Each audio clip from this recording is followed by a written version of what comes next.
অসমত বিভিন্ন বিষয়ৰ অসংখ্য কাকত আলোচনী আছে।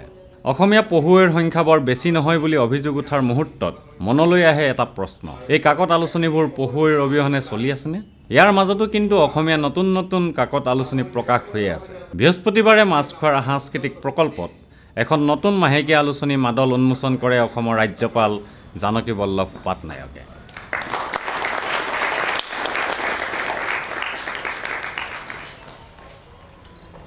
ডক্টৰ দয়ানন্দ পাঠক মুখ্য সম্পাদক আৰু মহেশ চন্দ্ৰ কলিতা সম্পাদক হিচাপে থকা মাদল উন্মোচন কৰি ৰাজ্যপাল জানকী বল্লভ পাটনায়কে কয়, আজি মই মাদল পত্ৰিকাৰ আৰম্ভণি অনুষ্ঠানত উপস্থিত হৈ অত্যন্ত আনন্দ অনুভৱ কৰিছোঁ। ভাষা আৰু সাহিত্যৰ ক্ষেত্ৰত এক নতুন পত্ৰিকাৰ জন্মই হ'ল এক আনন্দৰ খবৰ।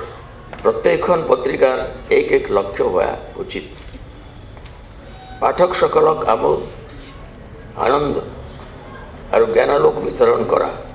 MM অপৰাজিতা এছ'চিয়েটছৰ উদ্যোগত প্ৰকাশ পোৱা মাদল উন্মোচনৰ অনুষ্ঠানটোত উপস্থিত থাকে বিশিষ্ট সাংবাদিক হাইদৰ হুছেইন, দৈনিক অগ্ৰদূত কাকতৰ সম্পাদক তথা অসম সাহিত্য সভাৰ প্ৰাক্তন সভাপতি কনকসেন ডেকা আৰু তেজপুৰ বিশ্ববিদ্যালয়ৰ প্ৰাক্তন উপাচাৰ্য কিশোৰী মোহন পাঠক ডাঙৰীয়া।